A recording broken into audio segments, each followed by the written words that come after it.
They said family is forever. They said they'd always have my back. I wish I believed them. But the truth is a lot colder than the Alaskan snow.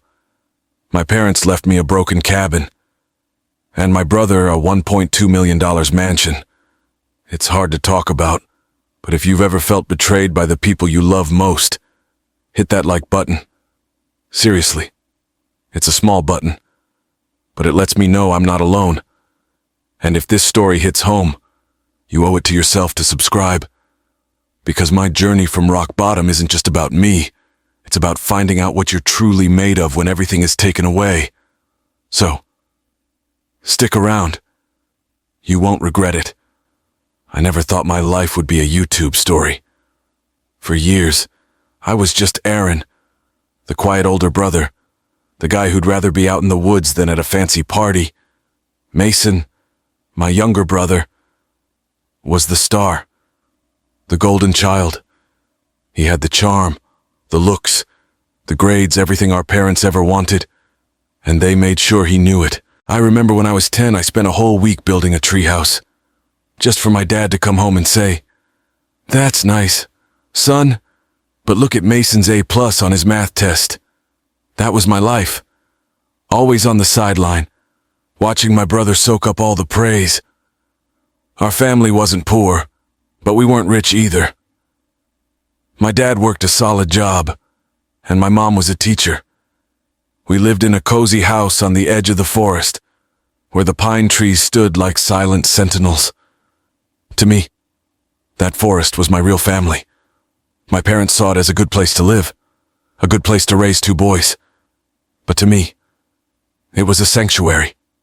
Every tree, every stream, every trail felt like an old friend.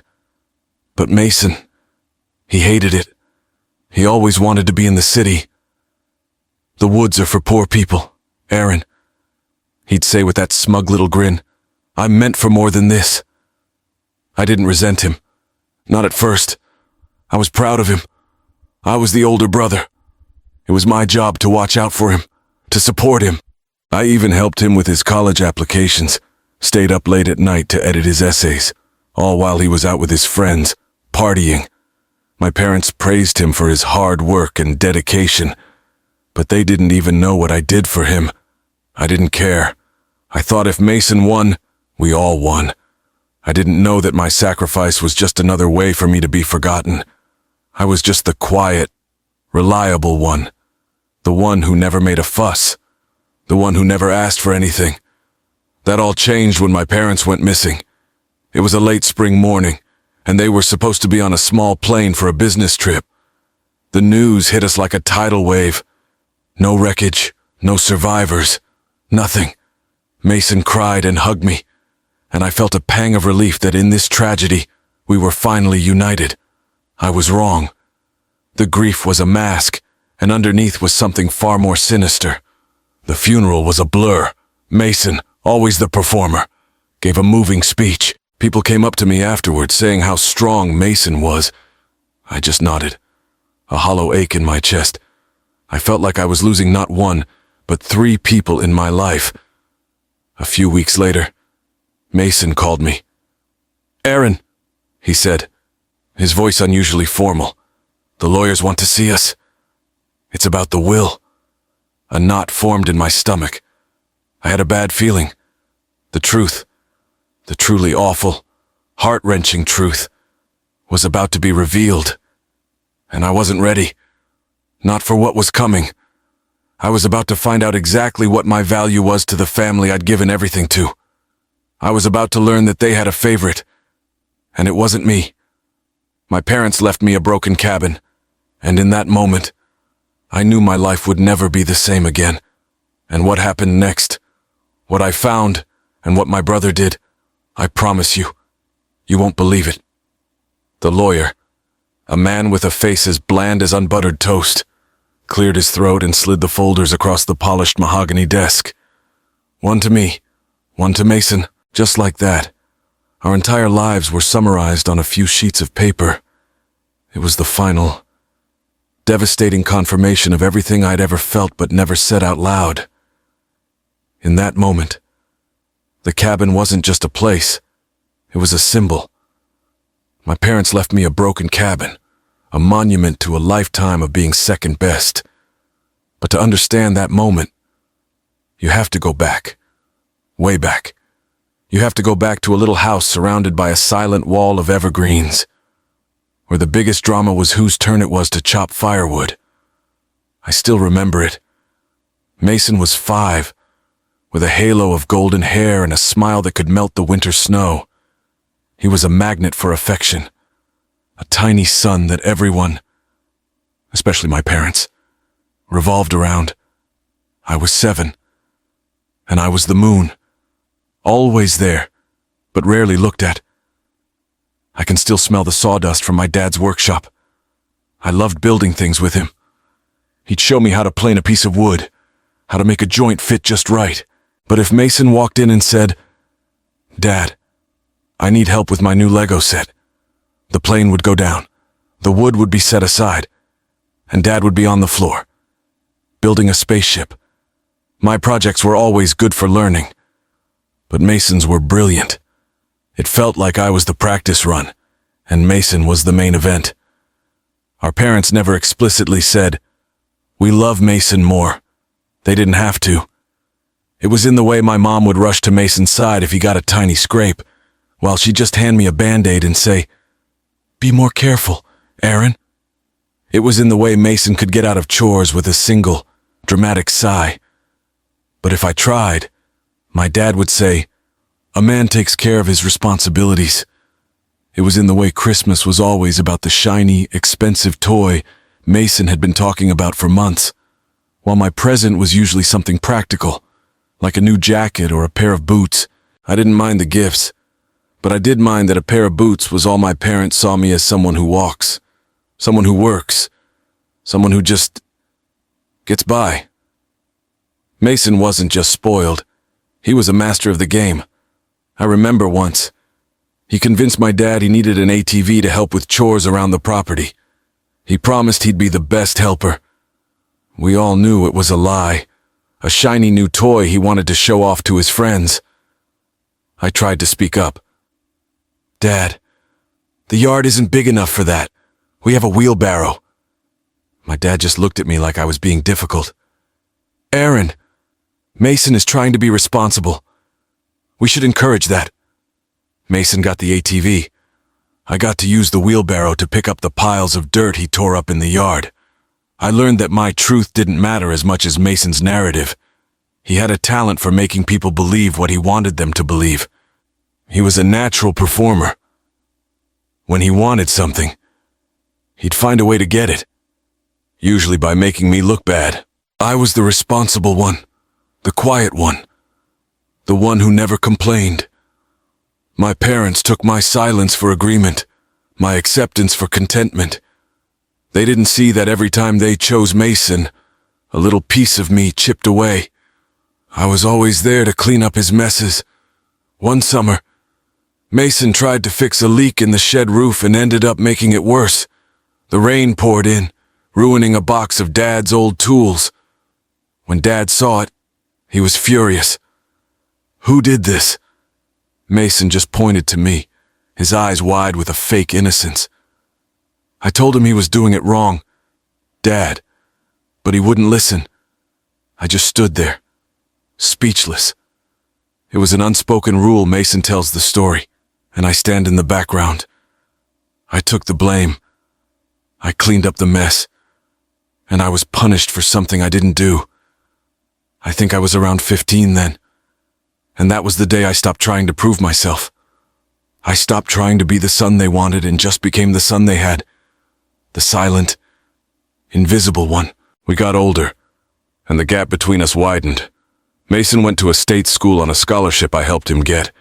He'd come home for the holidays, talking about his fancy business classes, the parties he went to, the girls he was dating. He was building a life I couldn't even imagine. I stayed here working odd jobs, helping Dad with the house. I was happy with a simple life. Or at least, I told myself I was. But deep down, every time Mason came home, it was a reminder. A reminder that I was stuck in a life my parents thought was good enough for me, but not for him. A reminder that my worth was defined by how much I could give, not how much I could be. I was a man of the woods, a man of simple things, and Mason was a man of the world. Looking back, all the signs were there. All the cracks in the foundation of our family were visible. My parents weren't malicious, they were just blind. They saw Mason's ambition as a virtue and my contentment as a flaw. They believed his lies because they wanted to, because it was easier than seeing the real him. They wanted to believe they raised a success story, not a fraud. And in the end, that blindness cost them, and it cost me. It cost me everything. And I stood in that lawyer's office, clutching a folder that confirmed it all. My parents left me a broken cabin, but the truth is, the family had been broken long before I was ever told. And I was about to find out just how shattered it really was. I just wish I had known back then that this wasn't the end. It was just the beginning. I had no idea that Mason's lies went so much deeper than I could ever imagine. When you've lived your whole life as a supporting character, the script is already written. I was just the guy in the background, the one who worked hard, the one who was dependable, the one you could forget about. All my sacrifices, all my quiet efforts, they were just footnotes in Mason's story. I stayed in that lawyer's office, numb, listening to him read off Mason's list of assets, the Miami penthouse, the stock portfolio, the vintage car collection. It was a trophy case, a celebration of the life I helped him build. My life. But what did I get? A single piece of paper. The deed to an old, beat-up cabin. It wasn't a home. It was a museum of my childhood. A cold, empty monument to a past that was just as broken as its foundation. I sat there, and I didn't even argue. What was there to say? It was an indictment. A public judgment that my parents saw my worth as a pile of rotting wood, and Mason's as a gilded cage. I wanted to scream, to stand up and say, I helped him get here, I sacrificed everything. But the words died in my throat. I couldn't betray the one value my parents had actually taught me: dignity.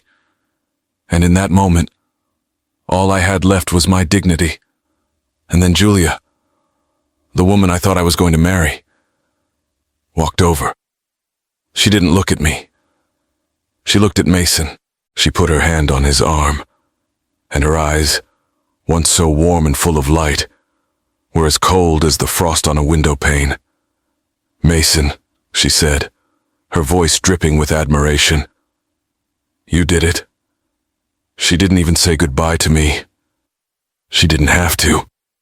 The look she gave me was a novel in itself, a story of pure disappointment. I was a dead end. Mason was the fast lane. She chose the fast lane. That was the night I lost everything. My family, my future, my sense of self. It was all gone, evaporated like steam on a cold mirror. I remember driving my beat-up truck back to the cabin, the old engine rattling and coughing, a fitting soundtrack to my life falling apart. The stars were out. The same stars I used to look at with my dad when he'd talk about the land and the sky. And for the first time, they didn't feel like home. They felt like a cold, empty promise. I pulled up to the cabin and just sat there for a long time. The porch sagged under the weight of years. The windows were cracked. The wood was so gray it looked like it was turning to dust. It was more than a broken cabin. It was a reflection of my soul. I was broken. I was tired. I was empty. I remember thinking about all the things I gave up for Mason. The college I wanted to go to. The girl I had a crush on in high school, who I didn't pursue because I was too busy helping Mason with his part-time job. I remember one specific night. I had to fix the old Ford truck so Mason could make a delivery for his boss. He was going on about some girl he wanted to impress and how he needed the truck to look cool. It was snowing, and my hands were so cold they ached. But I worked on it all night. Mason came out and saw me, just shrugged, and said, "Thanks, bro. I owe you one." He never paid me back. Not in money. Not in gratitude. Not in anything. My parents, they saw it all. They saw me give and Mason take and take, but to them, it was just the way things were. It was the natural order of things. Mason was ambitious, and I was content. Mason was a builder, and I was a caretaker. They never saw that my so-called contentment was just a mask for my buried dreams, and Mason's ambition was just a hunger for things he didn't earn. My sacrifice was just a commodity to them, a resource to be used and depleted, and they used me up until there was nothing left. I climbed out of the truck and just stood there in the dark. The wind whispered through the trees, a cold, mournful sound. The air smelled of damp earth and rot. My own house smelled like a tomb. It was too much. The weight of all the years, all the disappointments, all the silence, it crushed me. I felt a tear run down my face, hot against my cold skin. I wasn't sad. I was empty. I had nothing. And as I unlocked the creaky front door of that broken cabin, I couldn't help but feel like I was walking into the end of my story. But I didn't know that my story was about to change in a way that would make Mason's mansions and his lies look like a joke. The lawyer, his face a perfectly neutral mask, cleared his throat. To our beloved son, Mason, we leave our entire real estate portfolio, all liquid assets, and the family investment accounts. This includes the properties in Aspen, the Manhattan condo, and of course, the primary residence in Anchorage, valued at over $1.2 million. The words just hung in the air, a hammer swinging in slow motion, about to hit me. I watched Mason from across the table, and for the first time in his life, he wasn't pretending. His jaw was set. A faint smile played on his lips, and his eyes were filled with a cold, triumphant gleam. He had won, and I was the prize. The lawyer continued, his voice a drone. And to our son, Aaron, we leave the cabin on the property near Fairbanks. That was it. That was the whole thing. The cabin, the dilapidated, weather-beaten, rotting wooden shack that was our family's first home. I felt the air leave my lungs. A single bead of sweat traced a path down my spine. The lawyer looked at me, his face impassive, as if this was the most natural thing in the world, as if they hadn't just disowned me in front of my own brother. I wanted to ask why. Why the one who stayed, the one who sacrificed, got nothing but a pile of memories. But I couldn't. I just sat there, frozen, a statue in a world that was still moving. Julia, who was standing beside Mason, put her hand on his shoulder. I knew it, she said, her voice a low, reverent whisper. She was looking at him like he was a king, and I was just dust on his shoe. He turned to her, and they shared a look of conspirators who had just pulled off the perfect heist. It was a language I couldn't understand, a conversation I wasn't a part of. And then she walked over to me. I thought maybe she'd say something. Anything, a word of comfort, an explanation. But she just stood there, her head tilted, her blue eyes, once so full of warmth, now as cold and empty as a glacier. Aaron, she said, and her voice was a knife. I'm sorry, but you and we're from two different worlds now.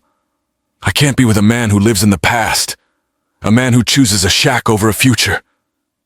She said the word shack with a kind of disgust that made my skin crawl. Mason can give me a life. He can give me a future. She reached into her purse and pulled out the small velvet box. The engagement ring. I felt my heart drop into my stomach. I'd saved for 2 years to buy that ring, working extra hours, taking on jobs I hated, and in a single moment, it was all gone. She didn't throw it. She didn't drop it. She placed it carefully on the desk. A quiet, final act of cruelty. Then she turned and walked back to Mason. He wrapped his arm around her waist, a victorious grin spreading across his face. He'd won everything. He'd won the money, the houses, and the girl. I had lost it all. I stood up, my legs wobbly, my hands clenched so tight I could feel my nails digging into my palms. I didn't say anything. I just nodded to the lawyer, turned, and walked out. The door shut behind me with a quiet click, a final period on the end of a sentence I never wanted to write. I drove out of town, leaving the polished brass signs and cold glass walls behind. The city lights of Anchorage faded into the rearview mirror. The cold Alaskan wind bit at the window, and I felt nothing. Just a hollow, empty ache where my heart used to be. My mind replayed the scene over and over, Julia's words echoing in my ears. "You're from a different world now." It was the truth, but it wasn't my world I was leaving. It was theirs. The world of lies, of greed, of betrayal. I was driving toward a life of honesty, even if that honesty meant a life of solitude. The cabin appeared in the distance, a dark silhouette against the moonlight. It wasn't a house, it was a ghost. The yard was overgrown, the porch was rotting, and the windows were boarded up. It was exactly as I had left it, a monument to a life that no one wanted. I got out of my truck, and the cold hit me, sharp and unforgiving. I walked up to the front door, the wood groaning under my feet. It was a sound I knew, a sound that I grew up with, a sound that should have been comforting. But now it just felt like a cry of pain.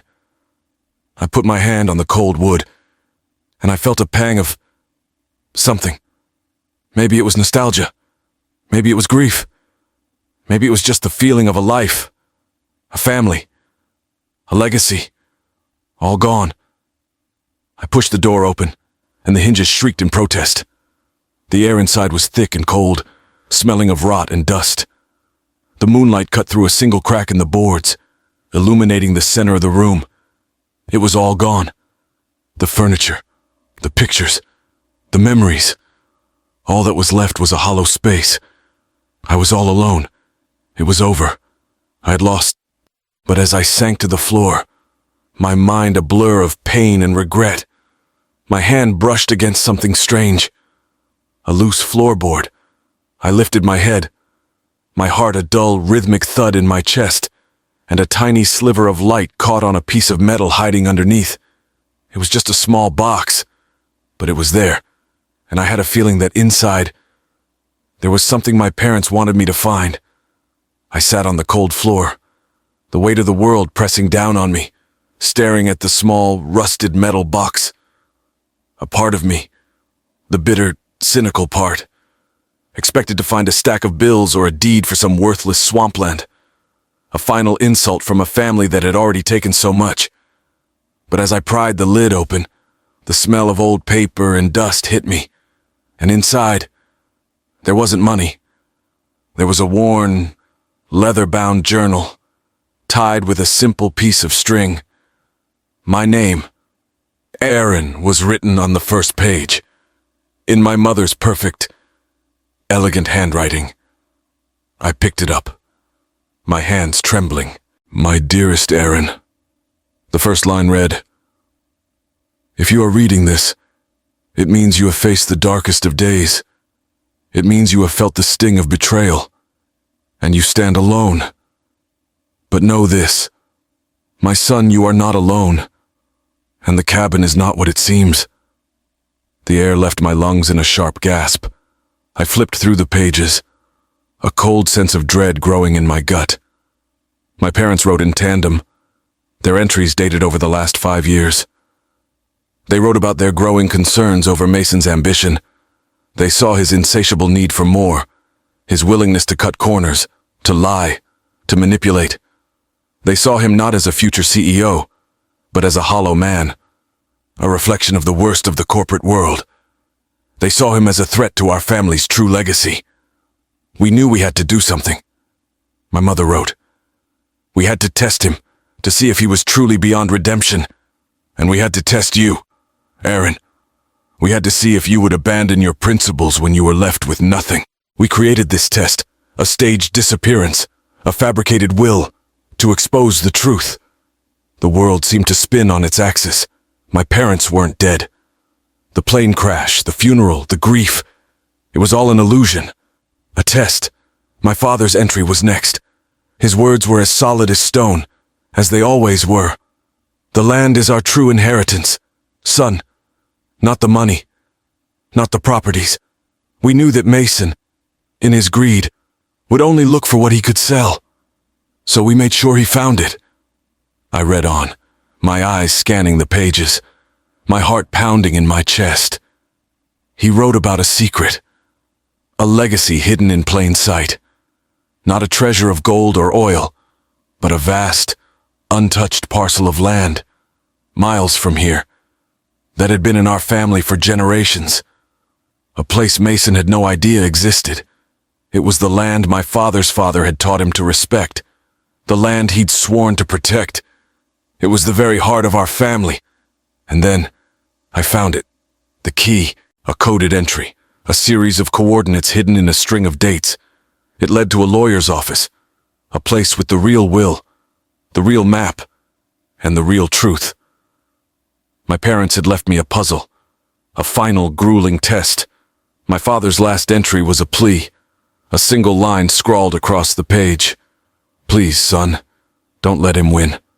I scrambled to my feet, the journal clutched in my hand. My mind was a hurricane of emotions, shock, relief, anger, and a sudden burning sense of purpose. This wasn't about me anymore. It was about them, about honoring their legacy. I had to get to that lawyer's office, expose Mason, and find my parents. But as I ran to my old, beat-up truck, I felt a new kind of fear, colder than any wind. I wasn't just a victim anymore. I was a player in a game I didn't even know I was in. And Mason, I knew, was not playing by the rules. I drove like a man possessed, the tires spitting up gravel, the engine whining in protest. My phone buzzed. It was a text from an unknown number. Enjoy your drive, bro. A picture was attached. A picture of my old truck, taken from a distance. He knew. Mason knew I was here. He knew I had the journal. A cold dread, a real one this time, washed over me. I wasn't just driving away from a memory. I was in a race for my life. I took the long way back, weaving through back roads, my eyes glued to the rearview mirror. I saw them. 2 sets of headlights, coming up fast. It wasn't a coincidence. They were hired. As I sped around a blind corner, a black SUV came screaming from the opposite direction, swerving and cutting me off. The tires of my old truck squealed as I slammed on the brakes, the vehicle skidding to a halt. The SUV stopped. 2 men got out. They were big, and they were not smiling. My heart hammered against my ribs. I knew this was the end. I had a choice: fight or surrender. I grabbed the journal and held it tight. I wasn't going to let them win. I wasn't going to let him win. I was about to get out and face them when a second set of headlights appeared, coming up fast from behind the black SUV. A white sedan, screeching to a halt. The door swung open, and I saw her. Julia. She didn't look at me. She just pointed a finger at the men in the SUV. "The police are on their way!" she shouted. "My friend saw everything." The men hesitated, looked at each other, and then bolted. They jumped back into their SUV and peeled out, leaving a cloud of dust. Julia stood there, just looking at me. She wasn't smiling. She wasn't crying. Her face was a mask of unreadable emotions. I got out of my truck, and my legs felt like jello. "Why?" I asked, my voice a croak. "Why did you?" She cut me off. "Don't get it twisted, Aaron. I'm not here for you. I was here for him." She explained in a rush that she'd found something. She'd found out Mason had been skimming money, and it wasn't just a little bit. He'd stolen from his clients. She saw how ruthless he was, how easily he could turn on people. She knew he wouldn't hesitate to throw her under the bus to save himself. She'd seen the monster behind the mask, and she knew she was next. She was here to expose him, but only because it was her only way out. She had seen the truth, and the truth was more terrifying than a life with nothing. "I have something you need," she said, her voice dropping. Something Mason kept hidden. "It's the key to his entire operation." I looked at her, then back at my truck, then to the vast wilderness around me. The pieces were all coming together. Mason's lies, Julia's betrayal, my parents' plan. I wasn't alone anymore. But the person standing next to me was just as much a part of the problem as the solution. Julia wasn't a hero. She was a survivor. And for now, that was all I needed. The sun was setting, painting the sky in a fiery blaze, a perfect backdrop for the war that had just begun. The air in the car was thick, heavy with the stench of fear and unspoken words. Julia drove with a grim determination, her face a mask of focus, but I could see the tension in her jaw. I wanted to ask her 1,000 questions. Why did you do it? What are you after now? But I didn't. I just watched the road, my heart a dull thud against my ribs. After about 20 minutes of silence, she finally spoke. "Don't look at me like that. Aaron, don't think for a second I'm a hero." Her voice was low, strained. "I'm not. I'm a survivor. You would do the same thing." "Would I?" I shot back, the words laced with a bitterness I couldn't hide. "I lost everything. You betrayed me for him. For a life you thought was perfect. Now you're betraying him for what, a smaller mansion?" She winced, and for a moment, I saw a flicker of the old Julia in her eyes, the one I loved. "You don't get it," she said, her voice dropping. "Mason is not who you think he is. I saw it. Not just the greed, the sickness, the lies.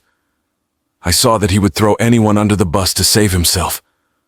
My name was next, and I wasn't going to let that happen." She told me about the real estate deals, about how Mason was running a shell company, a fraudulent business that was stealing from his clients and laundering money. She had accidentally found a file on his computer, a whole folder of receipts, emails, and conversations.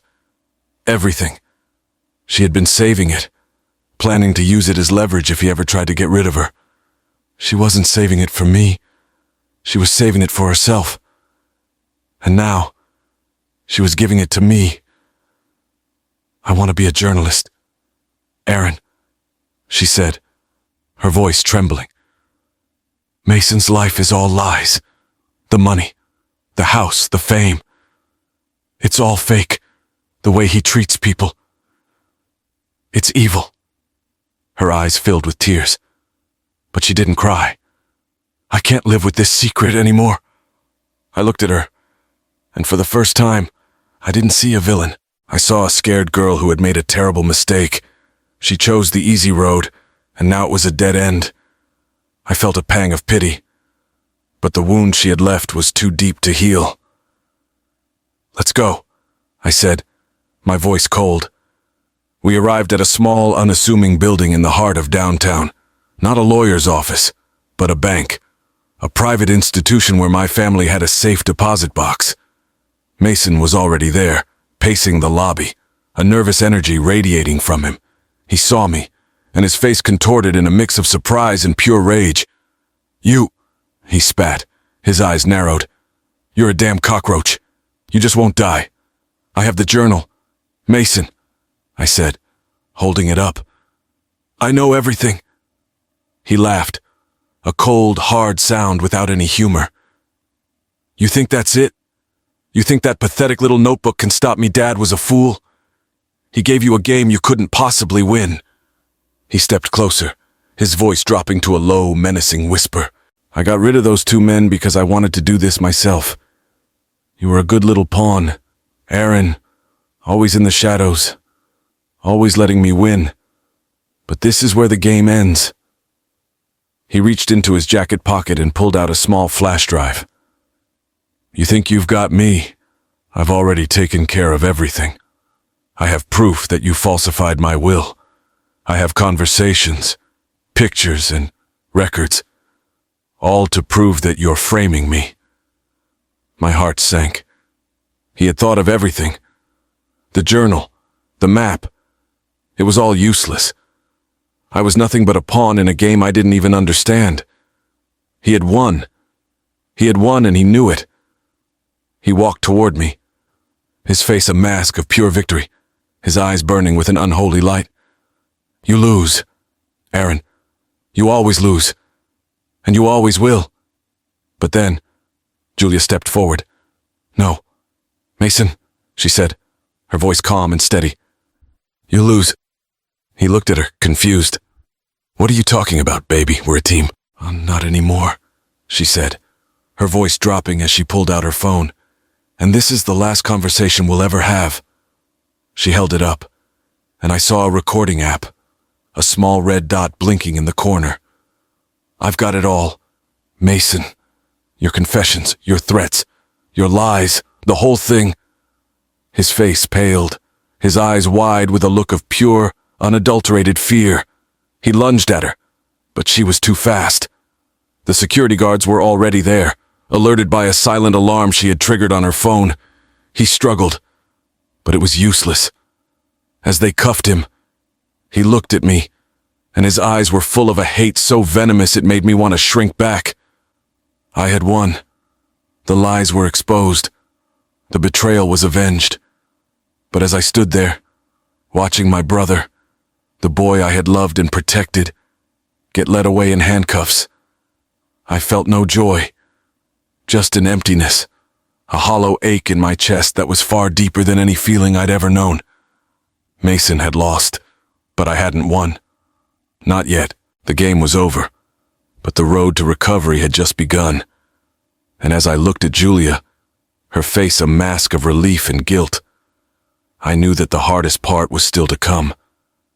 The sound of the cop car faded into the distance, taking Mason with it. Julia and I stood there on the pavement, in the middle of a city that had tried to bury me. The silence was deafening, the kind of quiet that follows a war. She looked at me. Her eyes, once so full of fire, now seemed empty, a ghost of the girl I once knew. Aaron, she whispered, her voice a shaky plea. I'm so sorry. I didn't know. I looked at her, and all the anger I'd been holding on to, all the pain, it just evaporated. I didn't feel rage anymore. I felt tired and a little sad. Yeah, you did, I said, my voice calm. You knew, you just didn't care. You saw a choice, and you chose the fast lane. I don't blame you for that.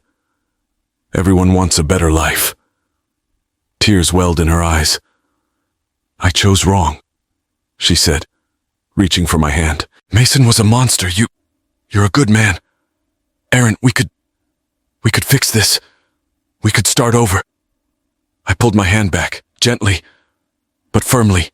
Julia, I said, my voice low. The man you knew is gone. He died the day my parents went missing. The man you're looking at now, he's someone else. And the person you are, I can't look at you without seeing the person you were. I forgive you, but I can't forget. We can't go back. We're on different roads now. She just nodded, tears streaming down her face.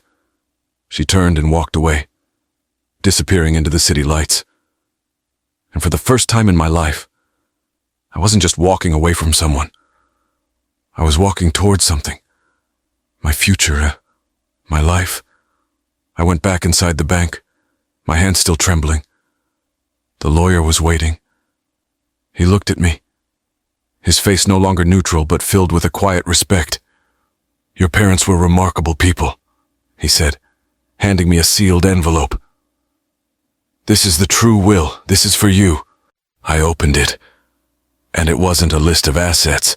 It was a letter, in my father's rugged, familiar handwriting.